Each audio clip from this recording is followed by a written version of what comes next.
Hey everyone, welcome to the Retention Edge podcast. This is the show where we sit down with the people shaping great customer experiences across e commerce and retail. From marketers and CX professionals to sustainability experts, we're interested in the strategies and ideas that basically keep customers engaged and coming back. On today's episode, we have Sophia Legros, a wonderful and accomplished sustainability and integrity expert. And Sophia, it would be great to get a bit of an intro from you. Hi, I'm Sophia Legros. I'm Vice President of Product Integrity, Social Compliance, and Sustainability for the Spark Group. Now, they're part of something called Catalyst Brands now. I've been in the industry now for over 20 years. Yeah, we handle product integrity, social compliance, and sustainability because they're all intertwined. Um, so that's pretty much it in a nutshell. That's So. fantastic. And is this a career you've been a part of for a long time? Or is it something you kind of wound your way and found yourself in? You want to know something? I fell into this. Okay. There really isn't anything that like now you're starting to see classes about product integrity, about social compliance, and about sustainability. But back when I fell into it, it was legit just that I fell into it and it came in like modules. So it was, you have to test. Okay. So you start with testing. Then it turned into, then Rana Plaza happened. And then it turned into, now you have to start auditing your factories. Now you have to, have a social compliance program. And, the companies that I was working at that time, they were like, well, that should fall under product integrity because it all ties together. And so I'm like, okay, I don't know how to do this, but I'll figure it out. And I did. And then along comes sustainability. And sustainability has been around for a while. Like people have always wanted, sustainable products, but there wasn't much of a push for it. Like I think us as humans, we want everything so quickly. We don't think about the aftermath of what happens when you want something so fast. So as the sustainability movement gained more momentum, then that was one more thing to tie into product integrity, social compliance, and sustainability, because it's like if you're going to produce an item that you want to have longevity, then that falls under product integrity.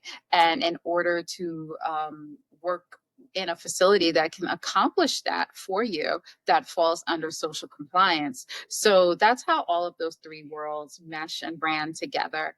And there you have it. So it's not something that, you know, I went to school for, or like I can tell anybody you can go to school for it. Most people you speak to in this industry have not gone to school for this. They've fallen in. Right. Yeah. And would you say just based on, it sounds like all these pieces ultimately touch each other and converge in a very similar place. Have you found that they all kind of work hand in hand? It's really hard to decouple, say, social integrity and like responsibility from the sustainability angle um, within your it's industry. It's not really hard because we designed a our own social compliance platform, our own auditing platform, whereas we embedded questions that tie into sustainability. We worked with an awesome sustainability consulting firm by the name of Blue Sky, and they helped us come in. I brokered that deal. Blue Sky is absolutely amazing. They've worked with the likes of J. Crew. They've worked with several other brands. They've also done work in Europe as well. And they understand us and they understood the complexity of having to help us establish a sustainability strategy for 7 unique brands. Right. So that's 7 brands, you're speaking to 7 different customers, 7 different expectations. So with that, the factories that are producing those goods obviously are different. The skill sets are different, right? Because the product that's being produced is different. So it was, how do you assure that they are adhering to the local environmental requirements as well as our own code of conduct with regards to our expectations for environmental standards and sustainability and that sort of thing. So we embedded it in the audit. And with that, the auditor is well versed. They know what questions to ask for. We know what we're looking for. And if that facility is not aligned with our expectations and what our strategy is in the space of not only sustainability, but also in women's rights and human rights, are people being paid accordingly? Making sure there isn't any child labor, making sure that people aren't being discriminated against. There's a lot to it. And if these facilities are not aligned with what our expectations are, then they do not have the privilege of working with us because we're not aligned. So if we're not aligned on the same strategy, we're not going to get the end result that we're expecting. Mm-hmm. And it's too much of a risk for us to put ourselves out there like that. So that's how I handle that. We embed it in the actual audit. And it'll also come out in the product testing too. Mm-hmm. It'll come out in the testing. You'll see those test reports. You'll see it in the quality of the product. And then you can tell something's going on there. So you ever heard the expression, you get what you pay for? It's very much true. That's very true. So, it's very true. Yeah. So that's how I handle that. Okay.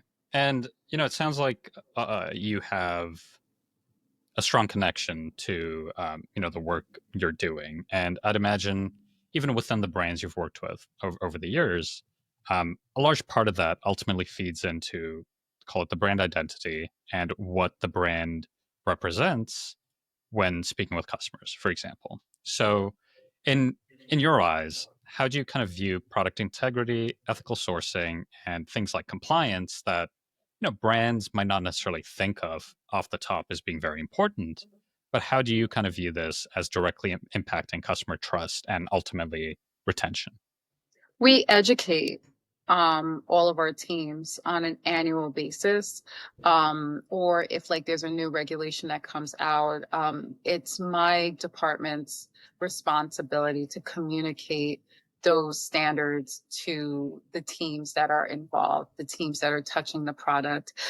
We schedule annual trainings with our production teams, our product development teams, the sourcing teams, the design teams, the marketing teams, because there's so many different hands involved with telling the story of the product. They all have to have the same level of education so that they know that this is how we control bad behavior from rearing its ugly head in our space.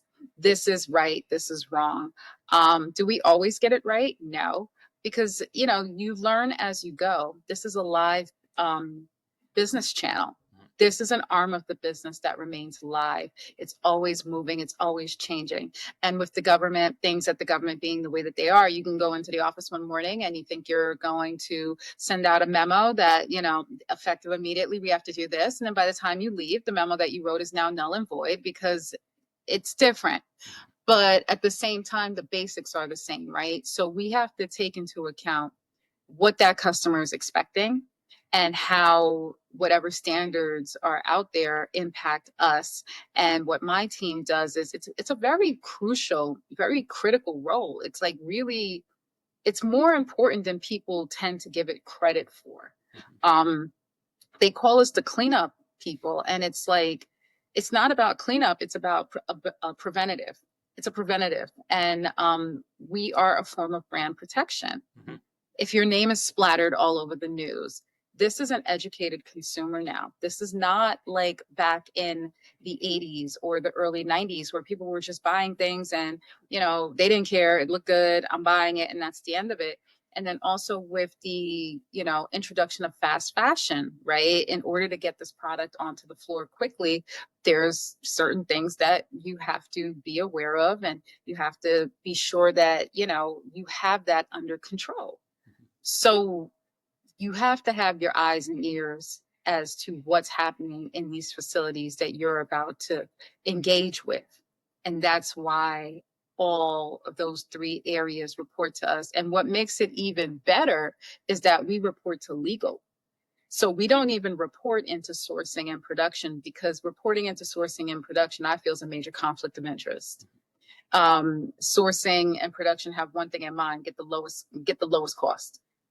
And they're under tremendous pressure to get the lowest cost, right? So with that, you have two types of sourcing people. Sourcing people that either understand the world of product integrity, social compliance, the sustainability aspect of it, and they want to do the right thing, but at the same time they'll go back and negotiate for the right amount. And then you have the sourcing and the production people who they don't care. They'll do shortcuts to get what they have to get so they can go back to leadership and say, "Hey, I saved you 20 cents." Right. Right. You saved us 20 cents, but that 20 cents that you sent us, that you saved us is now about to get us placed on, the New York Times. Or so what did you save us? Because now I'm calling PR, I'm calling attorneys from the outside. What did you save us? So those you have to reporting to legal, you need that strong arm to be that neutral space to give you the support that you need to make sure that the company is doing the right thing. We're not the bad guy. We're not dream crushers. We just want to make sure that we are helping the design teams execute these dreams safely and ethically. Makes a ton of sense. And I Yeah, think your point around like educated consumers and the types of buyers we have nowadays compared to say 20, 30 years ago, um, they expect more. They expect better from brands, right? Like I think the whole do better movement has come right. to a head. And Yeah, I think it plays such a crucial role in, to your point, not only how brands build and develop products, but also how you build a brand in general. Where exactly. if your brand is not keeping these things in mind now, like you said, kind of the 20-cent rule, right? It's what are you willing to give up for 20 cents? Right. Yeah, I'm a huge Kendrick fan. I mean, I don't know if that'll get me X, but he has the song "How Much a Dollar Really Costs," right? And Right, and it's right. like it's true. It's like you save that buck, but at the end of the day, what's that doing for your brand? What is that doing for you, Yeah. So it's like, education is key. And sometimes, you have trends out here and everybody wants to jump on the latest trend. But sometimes the trend isn't a good trend. And you have to educate these teams as to why this isn't good. Why can't they get on board with it? Why can't they reference, hemp as a sustainable fiber, knowing that it's now why it's not. A lot of people think, oh my God, hemp is so sustainable. No, it isn't. Like the way that they have to break it down and the process to get it to even become a fiber no longer puts it in a sustainable category at all. So it's educating the fabric teams, the design teams, because that's not their wheelhouse, right? They're creatives. They're not they're not thinking that deep. Yeah. So you give them a little bit of education, but you have to understand their language too. That you can't the beauty of my team is that we don't only see things in black and white. We could see things in gray. We could see things in marble. And I think that's what makes us very unique. We're not the typical product integrity, social compliance, and sustainability teams where they see everything just one way. We see it from different avenues and we try to help people to execute these dreams because if we're able to bring their team to life, then it makes us all successful. Yeah, absolutely. And sometimes it's very easy for teams to fall into silos and not really Yeah, consider the implication of their particular, I guess, piece of the puzzle and how that impacts the brand and even customer trust at the end of the day. Um, absolutely. I suppose right now, do you maybe just quickly, right? If you were to list, say, three of the biggest challenges that you think you face when ensuring like supply chain transparency, for example, um, Oh, what would you say those three cotton are currently? traceability. Yeah, that's a bit of a challenge. Cotton traceability is a big challenge because it's like with the Forced Labor Act, we have to be in compliance with that. And the challenge with that is, again, you're dealing with teams that are looking for the bang for their buck, right? And so assuring that they are not sourcing in areas that are not in compliant, that can put us in areas of danger, or them not understanding that we need to be able to trace where did this bale come from, That's been a challenge. So we've implemented software. We've worked with a company, and designed software so that it will be easier for the factories. It'll be easier for the fabric mills to be able to control it and to be able to tell us where it's coming from. You have to remember, a lot of these mills were not privy to this information. You're getting, handwritten receipts. Right. You know, this Yeah. is not, these are not, some of them are highly sophisticated and some of them are not. So this is new for everyone. So we've invested in some software, and hopefully that should, relieve that challenge. Then, we've also looked at other areas. We've partnered with Supima, and Supima has worked with the likes of Oratane. And then we keep a close relationship with Applied DNA Sciences, who believes in tagging the cotton, and they work with the farmers in the United States to tag the cotton. So then that way there's a genetic marker on the cotton, so that if it's they can test it some way and figure out that the cotton is safe and the cotton did come from the United States. But at the same time, there's challenges to all this, right? Because it's like, you can buy your bale of cotton from Texas and or California, and the sun spins a certain way every day. And you can get your bale of cotton from Texas, and it can come up on a test saying that it came from Uzbekistan. Mhm. And you're like, why? How? I know this cotton came from Texas. Here's all of the documentation that came from Texas. Well, the way that the earth spins, you can get the same rays from Uzbekistan in Texas. So now you're sitting here like, so how reliable is this Right. testing? That's one challenge. Then we have other situations where you did the right thing, you bought your cotton, you got it from Brazil. You got it from, you got it from the US, you got it from California. It was shipped to your facility in China or wherever you're producing. Well, they keep your cotton in a room with somebody who bought their cotton from God knows where. It's a mishmash. It probably came from Uyghur labor. And now you have your cotton tested, and it's saying that there's traces of Uyghur fibers. And you're like, no, I know for a fact my cotton came from Brazil. My cotton came from California. Here's my paperwork. Well, when it's in the warehouse or wherever they're storing it, cotton is a fiber. They fly. They fly. Right. And so now, if it's not isolated properly, right? So now you're going to get cross contamination.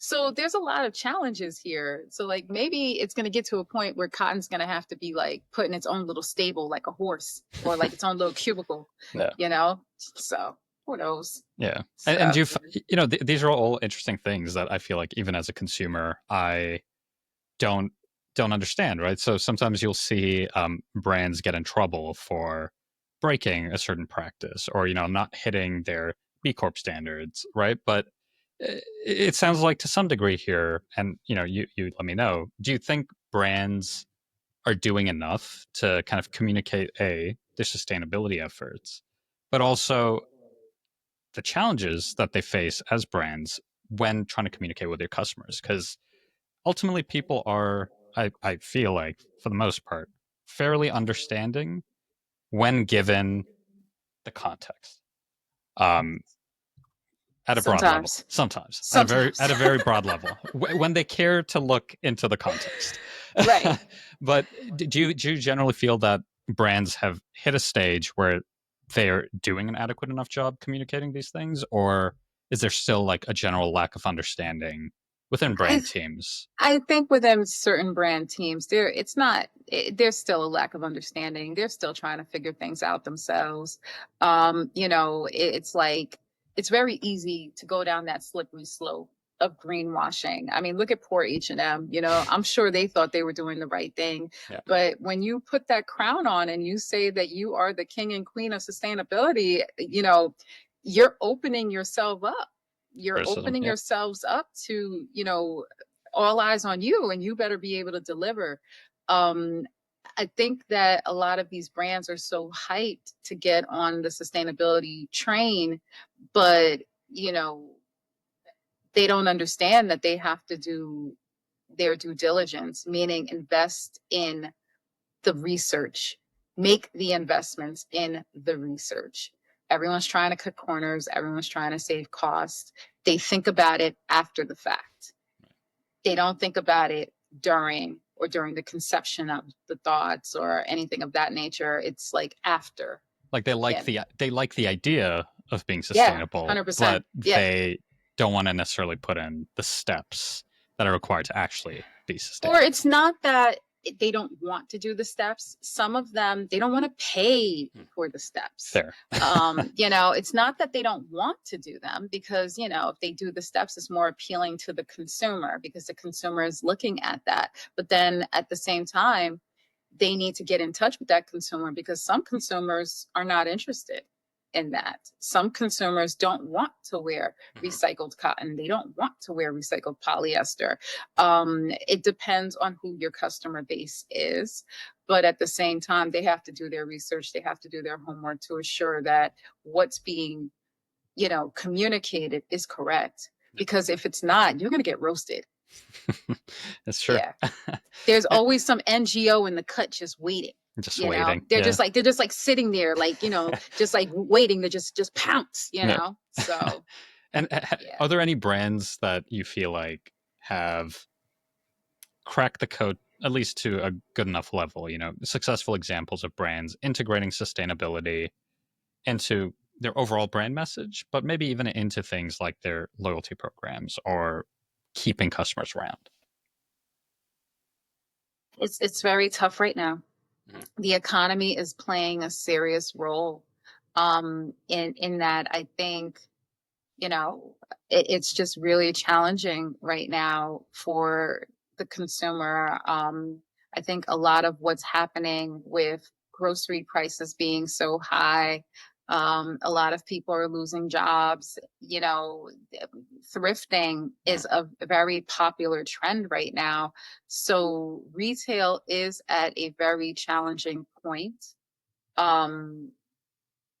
I can't really say that one brand is doing better than the next, because it's just people are almost at a point where they're just trying to survive, from what I'm hearing from where I am. Now, you may go to another part of the country, it may be different, but where I am in the metropolitan, New York, New Jersey area, people are just trying to get by. Housing is out of control. If they're able to get it at a thrift store, they will. Thrifting is cool. They've made it cool. When I was in school, oh my God, I would never wear anything from the thrift store. I couldn't stand the smell of the store. But I like a flea market though. I love a flea market. But I like a flea market though for furniture. That's different. That's different. But I'm a little superstitious about that. We'll talk about that another time. That's a different topic for different a different podcast. Show. Different podcast, much different podcast. But I can't say that one brand's doing better than the next, because it's a lot of pressure to put on that brand. We had Patagonia come out like a couple of months ago, and they said, hey, look, we're not a sustainable brand. We never said we were sustainable.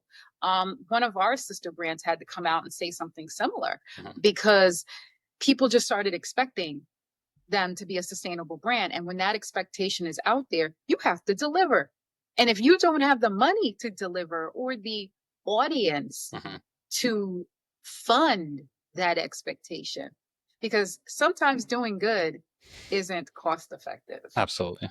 And that's very interesting. You mentioned, cost as part of the overall customer and brand experience. I think will always be a part of it, right? Do people have the money to actually invest in you as a brand, right? All these dreams, like you've kind of mentioned, that you have, all the positive directions you want to move towards. It's always this tightrope between, okay, if we're the first movers, we're basically absorbing all these costs of being the first movers, and will it pay off at the end of the day? Will consumers be in a place where this matters for them to be like, okay, I'm not going to spend $15. I'm going to stomach the $40 and, make things work. And this is very interesting because one of the things I was kind of curious, right, is customers say they care about sustainability. And, I, for example, like to think that I try to make the best choices as much as I can. But, my shopping behaviors don't always reflect that. And I imagine that's the case across, because it's tough, like you mentioned, right? It is hard to always make that right choice. Um, what do you think brands can do, maybe collectively, instead of trying to figure out singular brands, maybe even at an industry level? What are some ways that they can bridge this gap to make it easier for customers to make that smarter choice? They're going to have to educate. It's hard to educate a store associate, Yeah. about, I mean, you're dealing with, somebody who's working part-time, who this is just probably something for them to get by. But you have to, your marketing teams, when they frame these stories and when they pump um the momentum to, you know, when they pump the momentum to frame a story and be a product's cheerleader, they have to call out these key attributes which fall into the sustainability arena and why are they beneficial. They have to convince the consumer, why is this beneficial? Why should you buy this? They're going to have to work a little harder. And, I think that's what that is. There's marketing involved, and then there's also overall brand communication. It's letting the consumer know this is what we're doing, this is what we are about. And transparency is key. Transparency is key. Don't be slick and, try to swap a fiber out, because you have loyalists. You have certain customers who've been wearing certain brands for so many years, and they're expecting that level of loyalty. Hmm. So you swapping something out may cause a lot of, you know, Yeah. issues. And then remember, there's the power of the internet now. Yeah. It's stronger than word of mouth. You just need one person to go on Reddit, one person to go on, any social media channel. TikTok is still alive and well. Like, I mean, and it's over. Yeah. Yeah. I totally agree. And I think that's something very interesting that brands might fall into a trap of, right? They go make a change thinking that, hey, we're trying to do the right thing. Let's just do it. Right. But keeping that open line of communication with your customers, especially your best customers, and working with them to essentially let them know, hey, here's a new direction we think is where our brand needs to move. Um, we'd love to understand how you feel about it. Right? It's almost like at a personal level. How do you feel as shopper A that's always bought polyester, and you have innate beliefs about polyester and its role in your wardrobe? Now we're telling you, hey, we're shifting our entire line. Have There's to do going to that be in friction. caps. You're gonna Yeah. have to do that. Like, you wouldn't do that overnight. Like, Yeah. that's something that would have to be like a gradual phase out and phase in. You would have to do that in batches, like maybe perhaps create a collection that had that fiber and frame a story about this new collection that you're developing. What are the positives associated with it? You may even call out the negatives. Does Mhm. not travel well, wrinkles very easily. Okay, great. I know I'm not taking this with me. It's not going to fit in my carry-on. Thank you for letting me know. You have to like own your stuff, like own your mess. Okay. And I think when you do that, the customer appreciates that, because when you're telling somebody, hey, this is great, I want you to buy this cotton linen shirt, and this is why, whatever. That's why when you see things that have certain attributes like anti-wrinkle, your businessman will buy that because he's traveling all the time. Your executive will buy that. He's traveling all the time. This is great. I don't have to worry about looking for a steamer or anything of that nature. I can put this in my carry-on and I'm good to go. Anti-wrinkle works for him.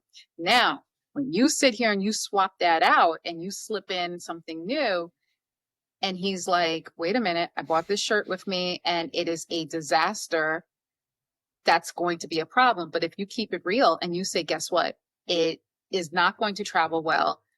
It is, like you know, does not travel well. Wrinkles easy. You're telling somebody that? Now I know. Yeah. So I think you have to call out the good and the bad. And with our denim, we call out, hey, color may transfer over, pigments are, we're using intense, natural indigo fibers, indigo pigments. And with that, you may get some, you may get some color fastness. Yeah. You're telling the person straight up, be on the lookout of. And I think that's what a lot of people forget.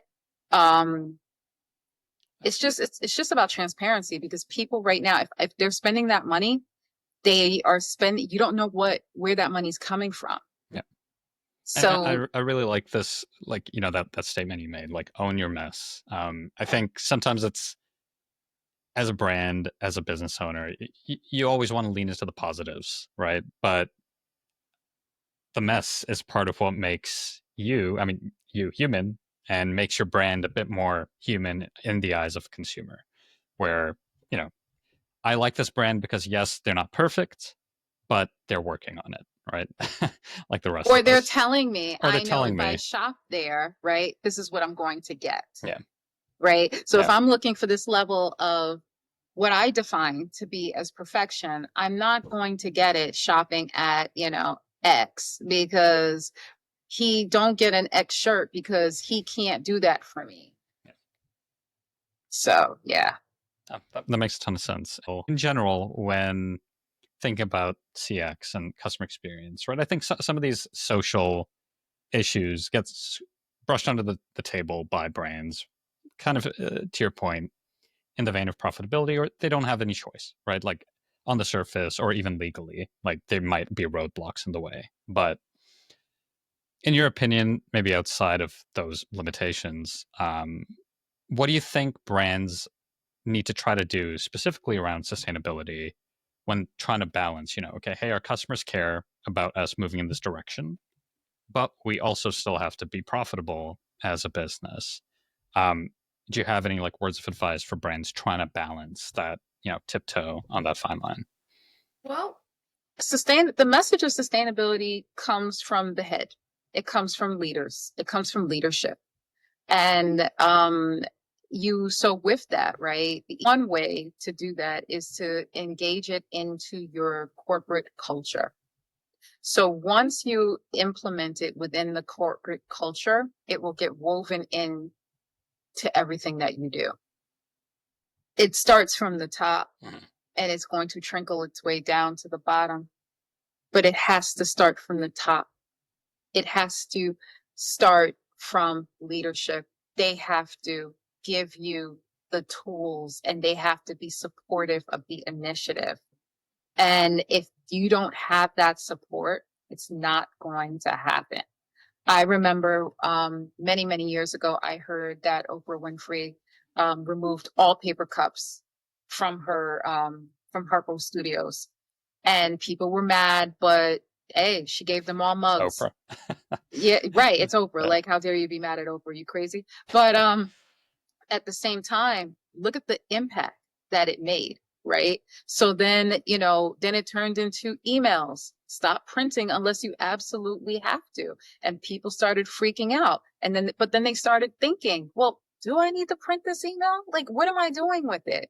It was a security blanket to have a piece of paper in front of you. It's better to be free, to have your hands free and not looking for paper and this, that, and the other. But again, these strategies started from the top. So it's the same thing in fashion, right? And if leadership incorporates this is our company culture. We are a sustainable company. We are a sustainable organization. Okay.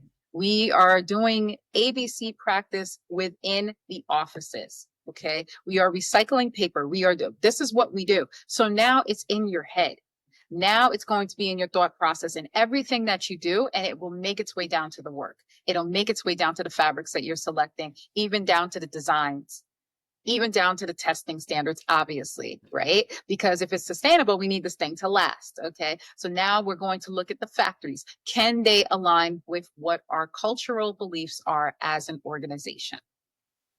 That's fantastic. And, I guess as a final forward thinking thought, how do you kind of see customers' expectations around called sustainability and transparency responsibility evolving, say, in the next, obviously, these time horizon questions are always a bit wonky to me, but say in the next 5 to 10 years?